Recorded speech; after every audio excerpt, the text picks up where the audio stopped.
अस्सलाम वालेकुम या साहिबुल असर व ज़मान। ਕਿਹੜੀ ਤਬਲੀਗ ਦਾ ਹੁਕਮ ਹੈ ਜੀ? ਉਹ ਕਿਹੜੀ ਤਬਲੀਗ ਹੈ ਜਿੰਦੀ ਮਾਫੀ ਹਜ਼ਰਤ ਮੁਹੰਮਦ ਸੱਲੱਲਾਹੁ ਅਲੈਹਿ ਵਸੱਲਮ ਨੂੰ ਨਹੀਂ? ਉਹਨਾਂ ਦੀ ਮਿਹਨਤ ਬੇਕਾਰ ਹੋ ਜਾਂਦੀ ਹੈ ਅਗਰ ਉਹ ਤਬਲੀਗ ਨਾ ਕਰਨ ਤੇ। ਆਖਰ ਤਬਲੀਗ ਦਾ ਹੁਕਮ ਹੈ ਨਾ, ਉਹ ਕਿਹੜੀ ਤਬਲੀਗ ਹੈ ਜਿਹੜੀ ਕਰਨੀ ਚਾਹੀਦੀ ਸੀ? ਆਖਰੀ ਖੁਤਬਾ ਹਜਤੁਲ ਵਿਦਾ, ਉਹਦੇ ਵਿੱਚੋਂ ਇਹ ਸਾਰੀਆਂ ਚੀਜ਼ਾਂ ਲਈਆਂ ਗਈਆਂ ਨੇ। ਕੁਰਾਨ ਪਾਕ ਦੀ ਆਇਤ ਵੀ ਹੈ, ਐ ਰਸੂਲ ਪਹੁੰਚਾ ਦੇ ਉਹ ਗੱਲ, ਪਹੁੰਚਾ ਦੇ ਜੋ ਕੁਛ ਵੀ ਉਤਰਾ ਤੇਰੇ ਵਾਸਤੇ ਤੇਰੇ ਰੱਬ ਦੀ ਤਰਫੋਂ। ਤੇ ਅਗਰ ਤੂੰ ਐਵੇਂ ਨਾ ਕੀਤਾ, ਉਹ ਪੈਗਾਮ ਨਾ ਪਹੁੰਚਾਇਆ, ਤੇ ਤੂੰ ਰਸਾਲਤ ਦਾ ਕੋਈ ਕੰਮ, ਕੋਈ ਪੈਗਾਮ ਨਾ ਪਹੁੰਚਾਇਆ, ਤੇ ਅੱਲਾ ਤੇਰੀ ਨਿਗਹਿਬਾਨੀ ਕਰੇਗਾ ਲੋਕਾਂ ਤੋਂ। ਬੇਸ਼ੱਕ ਅੱਲਾ ਕਾਫਰਾਂ ਨੂੰ ਰਾਹ ਨਹੀਂ ਦਿੰਦਾ ਜੀ। ਫਿਰ ਐਲਾਨ ਫਰਮਾਇਆ, ਇਹ ਸੂਰਤ ਮਾਇਦਾ 67 ਨੰਬਰ ਆਇਤ, ਜਿਸ ਦਾ ਮੈਂ ਮੌਲਾ ਉਸ ਦਾ ਅਲੀ ਮੌਲਾ ਹੈ। ਇਹ ਹਦੀਸ ਸ਼ਰੀਫ ਹੈ, ਬੜੀ ਮਸ਼ਹੂਰ ਹੈ, ਤੁਸੀਂ ਬੱਚੇ ਨੇ ਸੁਣੀ, ਮਨ ਕੁੰਤੁ ਮੌਲਾ ਫਾਜ਼ਾ ਅਲੀ ਮੌਲਾ। ਠੀਕ ਹੈ। ਫਿਰ ਐਲਾਨ ਫਰਮਾਇਆ, ਉਸ ਤੋਂ ਬਾਅਦ ਐਲਾਨ ਫਰਮਾਇਆ। ਪਹਿਲੇ ਇਹ ਆਰਡਰ ਆਇਆ ਅੱਲਾਹ ਪਾਕ ਦੀ ਤਰਫੋਂ, ਵਹੀ ਆਈ ਹੈ, ਫਿਰ ਇਹ ਐਲਾਨ ਹੋਇਆ। ਜਦੋਂ ਐਲਾਨ ਹੋ ਗਿਆ ਨਾ, ਫਿਰ ਅੱਲਾਹ ਪਾਕ ਦੀ ਦੂਸਰੀ ਵਹੀ ਆ ਗਈ ਹੈ, ਅੱਜ ਮੈਂ ਤੇਰੇ ਵਾਸਤੇ ਤੇਰਾ ਦੀਨ ਮੁਕੰਮਲ ਕਰ ਦਿੱਤਾ ਹੈ ਜੀ, ਮੁਕੰਮਲ ਕਰ ਦਿੱਤਾ ਹੈ, ਤੇ ਤੇਰੇ ਉੱਤੇ ਆਪਣੀ ਨੇਮਤ ਪੂਰੀ ਕਰ ਦਿੱਤੀ, ਤੇ ਤੇਰੇ ਲਈ ਇਸਲਾਮ ਨੂੰ ਦੀਨ ਪਸੰਦ ਕਰ ਲਿਆ। ਇਹ ਸੂਰਤ ਮਾਇਦਾ ਦੀ 3 ਨੰਬਰ ਆਇਤ ਕੁਲੀਆ ਹੈ। ਤਬਲੀਗ ਹੁਣ ਇੱਥੇ ਸਭ ਤੋਂ ਮੇਨ ਚੀਜ਼ ਪਤਾ ਕੀ ਸੀ? ਤਬਲੀਗ ਸਭ ਤੋਂ ਜ਼ਰੂਰੀ ਜਿੰਦੀ ਮਾਫੀ ਆਪ ਸੱਲੱਲਾਹੁ ਅਲੈਹਿ ਵਸੱਲਮ ਨੂੰ ਨਹੀਂ, ਉਹ ਹੈ ਮੌਲਾ ਅਲੀ अलैहिस्सलाम ਦੀ ਮਾਰਫਤ। ਮੌਲਾ ਅਲੀ अलैहिस्सलाम ਦੀ ਵਲਾਇਤ ਤੇ ਇਸਲਾਮ ਮੁਕੰਮਲ ਹੋ ਰਿਹਾ ਹੈ ਜੀ।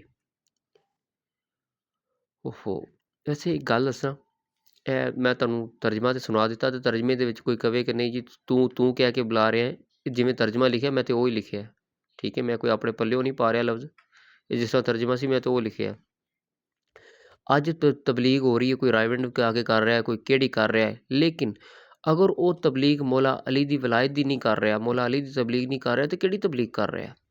ਅੱਲਾਹ ਪਾਕ ਦੀ ਏਡੇ ਸਖਤੀ ਦੇ ਨਾਲ ਆਰਡਰ ਹੈ ਕਿ ਅਗਰ ਤੁਸੀਂ ਇਹ ਪੈਗਾਮ ਨਾ ਪਹੁੰਚਾਇਆ ਤੇ ਰਸਾਲਤ ਦਾ ਕੋਈ ਕੰਮ ਨਾ ਕੀਤਾ। ਠੀਕ ਹੈ, ਤੇ ਨਬੀ ਪਾਕ ਨੇ ਕੀਤਾ ਕਿਹੜਾ ਸੀ? ਲੋਕਾਂ ਨੇ ਬੜਾ ਦੱਸਿਆ ਹਜਤੁਲ ਵਿਦਾ ਦੇ ਵਿੱਚ ਵੀ, ਉਹਨਾਂ ਕਿਹਾ ਕਾਰੇ ਨੂੰ ਗੋਰੇ ਤੇ ਕੋਈ ਫਜ਼ੀਲਤ ਨਹੀਂ, ਤਕਵੇ ਦੀ ਮਤਲਬ ਜਿਹੜੀਆਂ ਚੀਜ਼ਾਂ ਦਸੀਆਂ ਨੇ ਨਾ, ਉਹ ਤੇ ਨਬੀ ਪਾਕ ਨੇ ਪਹਿਲੇ ਤੱਕ ਦੱਸ ਚੁੱਕੀਆਂ ਸੀ। ਜਿਹੜੇ ਐਲਾਨ ਦੱਸਦੇ ਨੇ ਨਾ ਕਿ ਉਹਨਾਂ ਫਰਮਾਇਆ ਭਾਈ ਭਾਈ ਬਣ ਕੇ ਰਹੋ, ਕਿਸੇ ਨੂੰ ਦੁੱਖ ਨਾ ਦੇਵੋ, ਕਿਸੇ ਨੂੰ ਤਕਲੀਫਾਂ ਨਾ ਦੇਵੋ, ਇਹ ਤੇ 23 ਸਾਲਾ ਜ਼ਿੰਦਗੀ ਵਿੱਚ ਨਬੀ ਪਾਕ ਬਿਆਨ ਫਰਮਾ ਚੁੱਕੇ ਸੀ। ਕੋਈ ਐਸਾ ਪੈਗਾਮ ਸੀ ਜਿਹੜਾ ਦੇਣਾ ਸੀ, ਤੇ ਉਹ ਹੈ ਮੌਲਾ ਅਲੀ अलैहिस्सलाम ਦੀ ਵਲਾਇਤ ਦਾ ਐਲਾਨ, ਉਹ ਫਰਮਾਇਆ। ਇਸ ਤੋਂ ਬਾਅਦ ਫਿਰ ਇਹ ਐਲਾਨ ਫਰਮਾਇਆ ਗਿਆ। ਠੀਕ ਹੈ, ਫਿਰ ਜਦੋਂ ਇਹ ਐਲਾਨ ਫਰਮਾਇਆ ਗਿਆ, ਜਿਸ ਦਾ ਮੈਂ ਮੌਲਾ ਉਸ ਦਾ ਅਲੀ ਮੌਲਾ, ਮੌਲਾ ਦਾ ਮਤਲਬ ਮਾਲਕ ਹੈ, ਦੋਸਤ ਨਹੀਂ, ਮਾਲਕ, ਮੌਲਾ, ਸਰਦਾਰ, ਇਹ ਤਾਰਕ ਜਮੀਲ ਨੇ ਵੀ ਬਿਆਨ ਕਰ ਛੱਡਿਆ। ਤੇ ਜਦੋਂ ਇਹ ਬਿਆਨ ਕੀਤਾ ਨਾ, ਉਸ ਤੋਂ ਬਾਅਦ ਫਰਮਾਇਆ ਅੱਜ ਤੋਂ ਦਿਨ ਤੇਰੇ ਵਾਸਤੇ ਮੁਕੰਮਲ ਕਰ ਦਿੱਤਾ ਦੀਨ, ਤੇ ਤੇਰੇ ਤੇ ਆਪਣੀ ਨੇਮਤ ਵੀ ਪੂਰੀ ਕਰਤੀ, ਤੇ ਤੇਰੇ ਵਾਸਤੇ ਤੇਰੇ ਲਈ ਦੀਨ ਇਸਲਾਮ ਨੂੰ ਪਸੰਦ ਕਰ ਲਿਆ, ਤੇਰੇ ਵਾਸਤੇ ਇਸਲਾਮ ਨੂੰ ਦੀਨ ਪਸੰਦ ਕਰ ਲਿਆ। ਓਏ ਹੋਏ ਹੋਏ, ਇਹ ਦੂਜੇ ਨੂੰ ਨਹੀਂ ਸਮਝ ਆਣੀ, ਉਹਨੂੰ ਤਾਂ ਨਹੀਂ ਆਣੀ। ਵੈਸੇ ਇਸਲਾਮ ਕਿਹਦਾ ਨਾਂ ਹੈ? ਨਬੀ ਪਾਕ ਨੇ ਕਿਹਦਾ ਨਾਮ ਇਸਲਾਮ ਫਰਮਾਇਆ ਹੈ, ਤੇ ਦੀਨ ਕਿਹਨੂੰ ਫਰਮਾਇਆ ਹੈ? ਓਏ ਹੋਏ, ਇਹ ਤੇ ਉਹਨੂੰ ਹੀ ਮਜ਼ਾ ਆਣਾ ਜਿਹਨੂੰ ਇਸ ਚੀਜ਼ ਦਾ ਪਤਾ ਹੈ, ਦੂਜੇ ਨੂੰ ਨਹੀਂ ਆਣਾ। ਫਰਮਾਇਆ ਤੇਰੇ ਲਈ ਇਸਲਾਮ ਨੂੰ ਦੀਨ ਪਸੰਦ ਕਰ ਲਿਆ। ਓ ਹੋ, ਮੈਨੂੰ ਤਾਂ ਬੜਾ ਮਜ਼ਾ ਆ ਰਿਹਾ ਇਸ ਗੱਲ ਦਾ। ਬਾਕੀ ਸਾਹਿਬ ਮਾਰਫਤ ਪਹੁੰਚੇਗਾ ਇਸ ਗੱਲ ਦੇ ਉੱਤੇ। ਫਰਮਾਇਆ ਤੇਰੇ ਵਾਸਤੇ ਤੇਰਾ ਦੀਨ ਮੁਕੰਮਲ ਹੋ ਗਿਆ, ਤੇਰੇ ਵਾਸਤੇ ਤੇਰਾ ਦੀਨ ਮੁਕੰਮਲ ਹੋ ਗਿਆ, ਤੇ ਤੇਰੇ ਤੇ ਨਿਮਤ ਵੀ ਪੂਰੀ ਕਰ ਦਿੱਤੀ ਹੈ, ਤੇ ਤੇਰੇ ਲਈ ਇਸਲਾਮ ਨੂੰ ਦੀਨ ਪਸੰਦ ਕੀਤਾ, ਤੇਰੇ ਲਈ ਇਸਲਾਮ ਨੂੰ ਦੀਨ ਪਸੰਦ ਕੀਤਾ, ਯਾਨੀ ਕਿ ਤੇਰਾ ਦੀਨ ਇਸਲਾਮ ਪਸੰਦ ਕਰ ਲਿਆ ਗਿਆ। ਵਾਹ ਮਾਲਕ ਵਾਹ। ਠੀਕ ਹੈ, ਇਹ ਗੱਲ ਸਮਝ ਆਈ ਜੇ? ਇਹ ਕੁਰਾਨ ਦੀ ਆਇਤ ਹੈ। ਅੱਛਾ, ਹੁਣ ਤਬਲੀਗ ਜਿੰਦੀ ਮਾਫੀ ਤੇ ਨਬੀਆਂ ਨੂੰ ਵੀ ਨਹੀਂ, ਉਹ ਹੈ ਮੌਲਾ ਦੀ ਮਾਰਫਤ, ਜਿਸ ਤੋਂ ਬਗੈਰ ਇਸਲਾਮ ਦੀਨ ਮੁਕੰਮਲ ਨਹੀਂ ਹੋ ਰਿਹਾ, ਉਹ ਹੈ ਇਹ ਤਬਲੀਗ, ਮੌਲਾ ਅਲੀ अलैहिस्सलाम ਦੀ ਵਲਾਇਤ, ਇਹਨਾਂ ਦੀ ਮਾਰਫਤ। ਠੀਕ ਹੈ, ਹੁਣ ਗੱਲ ਇਹ ਆ, ਅੱਜ ਦੇ ਦੌਰ ਦਾ ਅਲੀ अलैहिस्सलाम ਕੌਣ ਹੈ? ਮੌਲਾ ਮਹਦੀ अलैहिस्सलाम। ਇਹਨਾਂ ਦੀ ਤਬਲੀਗ ਜਦੋਂ ਦੇਖੋ, ਇਹ ਕੁੱਲੋਂ ਵਾਹਿਦ ਨੇ, ਸਾਰੇ ਮੁਹੰਮਦ ਸੱਲੱਲਾਹੁ ਅਲੈਹਿ ਵਸੱਲਮ ਦੇ ਸਾਰੇ ਅਲੀ ਹੈ। ਤੇ ਅੱਜ ਦਾ ਅਲੀ, ਅੱਜ ਦਾ ਹਸਨ, ਅੱਜ ਦਾ ਹੁਸੈਨ ਕੌਣ ਹੈ? ਮੌਲਾ ਮਹਦੀ अलैहिस्सलाम। ਜਦੋਂ ਇਹਨਾਂ ਦੀ ਵਲਾਇਤ ਦੀ ਮਾਫ਼ੀ ਨਬੀਆਂ ਨੂੰ ਨਹੀਂ ਤੇ ਉਲਮਾ ਦਾ ਕੀ ਬਣੇਗਾ ਜੀ? ਉਲਮਾ ਦਾ ਕੀ ਬਣੇਗਾ ਅਗਰ ਇਹ ਇਹਨਾਂ ਦੀ ਮਾਰਫਤ ਨਾ ਕਰਵਾਉਣਗੇ, ਲੋਕਾਂ ਨੂੰ ਤਬਲੀਗ ਨਾ ਕਰਨਗੇ।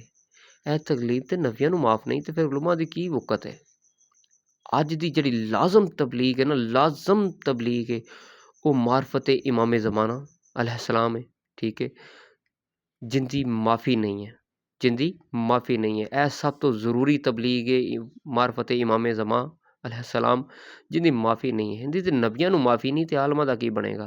ते जिन्ने ये तबलीग ना की इमाम ज़माना अलैहिस्सलाम दी मारफत लोगों नूं ना दी, ना उन्होंने खुद मारफत हुई, उन्हें इस्लाम दा कोई काम भी नहीं किया, बल्कि जहालत ते मर रहा वो जहालत ते मर गया।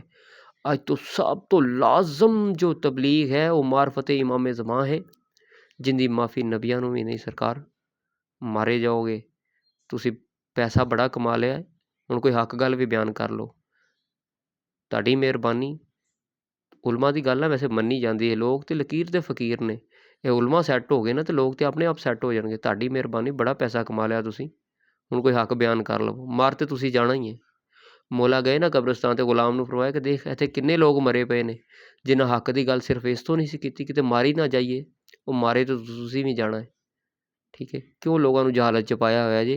हक दसो लोगों नूं, किन्ना डर के की लेना? क्या तुसी मरना नहीं? मर ते तुसी फिर भी जाना है। हक गल बयान करो, कदी भी नहीं मरोगे। ठीक है, मौला दी नुसरत करो यार। बाकी हुब्बे अली रहमतुल्लाह, बुग़्ज़े अली लानतुल्लाह बेशुमार।